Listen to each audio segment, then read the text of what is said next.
Hello and welcome to this first episode of YCARTOONS. My name is MX Dash, but please call me Dash. So I thought for a long time about what the very first episode of YCARTOONS should be about. Just to clarify what I mean by cartoons, anything that is a television animated show will pretty much be all that this new series will focus on.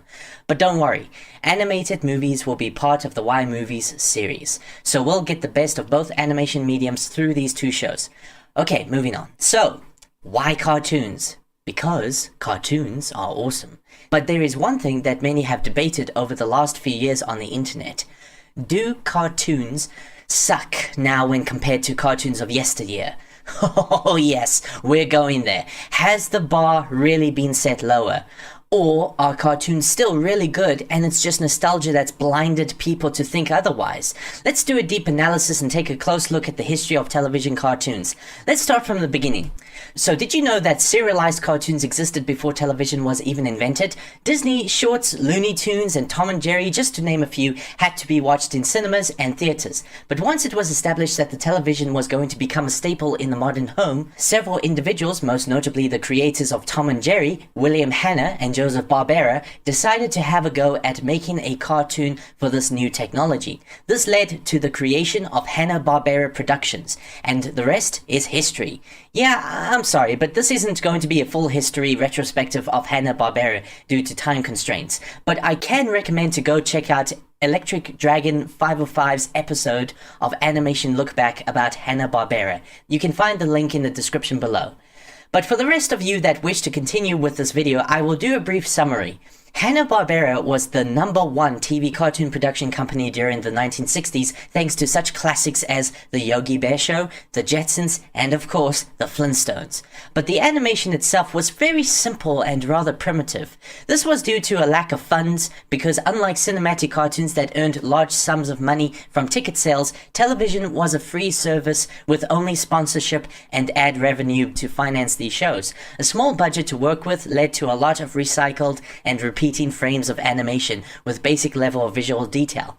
So why were these shows successful? Well, because Hanna-Barbera didn't rely on the spectacle of the medium itself, but rather the quality of the content that the medium was presenting. The characters were memorable, the stories were fun, the voice acting was great, and the jokes were witty. They put the quality where it counts. However, this was only the beginning, because other companies would catch on to this idea and would start producing their own cartoons. Now, this doesn't mean that Hanna-Barbera was gonna fall behind of its competition, because they would later release such classics as Scooby-Doo and the Smurfs. But other companies were also releasing instant classics that created competition for Hanna-Barbera, like He-Man and the Masters of the Universe, Thundercats, and Transformers. Now, I'll be honest, these shows were fun to watch. The Flintstones was great, Scooby-Doo was great, Transformers was great, but I think it would be arrogant to say that these shows are better in general than most of the stuff we have today. Granted, it really is very subjective, but in my humble opinion, I really don't think that these shows were the best that cartoons had to offer. So I really do think that some people may just be suffering from nostalgia. Again, this is all very subjective stuff, and I don't plan on making a review on each of these individual shows from the 60s to the early 80s in this video, but all that I will say is this. As a grown-up, okay, yeah, well, I'm a robot, but still, as an adult, watching these old cartoons like Scooby-Doo or Yogi Bear, I just don't remember there ever being any laugh-out-loud moments, at least from my own experience. So as a comedy, they really don't succeed, for me at least, and when it came to action stuff like G.I. Joe, Transformers, you name it, they were fun because of all the action, but all of these shows seem to be designed to repeat the formula over and over again. Fred has a scheme that backfires, Autobots fight the Decepticons, and of course, I would have gotten away with it if it weren't for you meddling kids. These shows rely too much on basic storyline elements that get repeated throughout the series. Now, some of you might say, well, of course, Dash, it's just for kids, isn't that the point? Look, I'm not saying that these shows are bad, it's just that flexible and dynamic storytelling was quite rare during this era of cartoons, and I believe kids deserve better than this. They're not dumb. Ignorant, maybe, because kids will eat up whatever they're given, but not dumb. However, I will admit that there are some Transformers or Scooby-Doo episodes that try something fascinating and unique. But those were the exceptions, and did not happen very often. Yeah, I know, I'm generalizing too much, but seriously, can you blame me? I'm trying to condense over 50 years worth of cartoons in a 12-minute video. So I'm gonna have to summarize quite a bit, sorry about that. Anyways, the good news is the medium was maturing and a lot of things would improve as the 80s moved forward. First of all, animation quality went up during this time thanks to a major increase in advertising which resulted in more money. Secondly, more and more companies started to make cartoons like never before. And thirdly, the stories and writing actually improved somewhat. But 1985 is a special year for me because, well, that's when I was constructed and turned on for the first time. But to get back on topic, that's when Disney had a go at TV, which is amazing because years before that Disney had no desire to compete on the small screen. Gummy Bears, being the first line of high quality shows from Disney, was good and all, but things kept getting better and better. DuckTales, Chip 'n Dale Rescue Rangers, Tailspin, Darkwing Duck, Gargoyles, you name it, and that's just Disney. There were some really good adaptations of comics like Teenage Mutant Ninja Turtles, or Hero Turtles if you're from the UK. Oh, and an incredibly underrated comic adaptation, Bucky O'Hare. What a great show. Also, it has a brilliant NES video game. Sorry, going off topic. This was only the beginning. The 90s was when things really took off for a lot of companies like Marvel, DC, Nickelodeon, Warner Brothers. Oh yeah, Warner Brothers. The 90s was a fantastic time for them. Tiny Toon Adventures, Animaniacs, which by the way spawned another really good cartoon, Pinky and the Brain. I mean, it just doesn't get any better than this. Oh, wait, it did! DC superhero cartoons from Warner Brothers also brought us Batman the Animated Series. I mean, do I really need to say anything about this show? Marvel was also doing some really good stuff. The 1992 version of X-Men and Spider-Man from 1994 were the highlight for me. Hanna-Barbera admittedly had been struggling during the 80s and the early 90s until a little show called Two Stupid Dogs kinda saved the company, or at least helped the company along. But the biggest thing to ever happen to Hanna-Barbera would be the creation of Cartoon Network and its new campaign for new talent and new material called What a Cartoon. It's basically an animation showcase series consisting of many completely new and original animated shorts. This was severely needed because the company was running out of good ideas. As a result, many of these shorts would get their own shows and would then pretty much make up all near future shows that would be on Cartoon Network. Dexter's Laboratory, Powerpuff Girls, Ed, Ed and Eddie, the list goes on. The 90s was also a great time for the then young Nickelodeon company.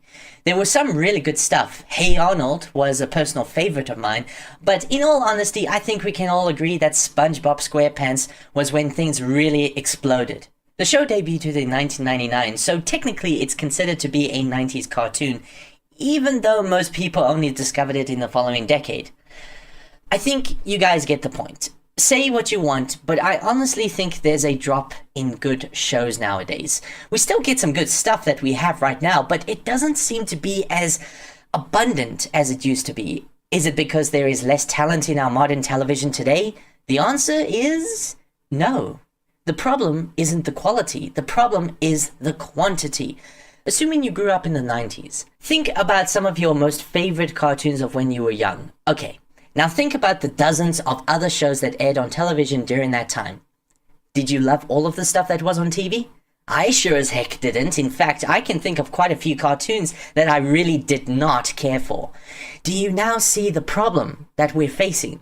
There were always bad cartoons. It was never a new thing. But because there were an abundance of cartoons, the chances for lightning to strike multiple times was higher. But unfortunately, if we take a look at, let's say, the Disney Channel, not only are the majority of all modern shows are live action series and sitcoms, but the stuff that actually are animated are either just silly comedies that hardly anybody cares for, or shows directed to preschoolers. It's no wonder why people keep saying that stuff we used to have was more creative, more original, and more epic. I mean, take a look at kids today flipping through dozens of channels, showing no sign of genuine excitement, but instead kinda have the attitude of, I think the show is pretty good, I guess I'll watch it. Now, I know what some of you may be thinking. Maybe kids back then weren't as fortunate as kids today. In fact, kids are so spoiled today with all of the new stuff like the internet, smartphones, tablet devices, Netflix, hundreds of TV channels. Of course they're not gonna get excited, right? Well, we can't really tell because kids today are just not familiar or even aware of the majority of these old shows. In fact, there's evidence of this. There is a video from the Fine Bros channel on YouTube called Kids React, and in this episode they show the intro sequence to DuckTales, a popular show from the 80s that the Fine brothers themselves grew up with. And guess what? None of them, save it be one, has ever heard of the show, let alone watched it. Not only did many of the kids find the intro entertaining or even fascinating in some form, but the video even concluded that most of them expressed the desire to watch the show. Again, I'm not saying that there isn't any good stuff out there now. And I'm not saying that shows like Uncle Grandpa shouldn't exist because, you know, even those shows will always have their fair share of fans. But I do think that there are potentially original and great cartoons that are not being explored in favor of an already proven IP, or something that is cheap and easy to do, or something that worked in other mediums that really is a step down from what we could have been given instead. So in conclusion, yeah, today's cartoons aren't as good as they used to be. The biggest problem is that we really need a what a cartoon equivalent to find new and original IPs for today's television.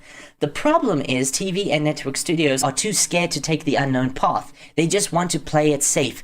But then that would mean they're in the wrong business because our whole industry is built on the foundations of past events that are filled with risk-taking.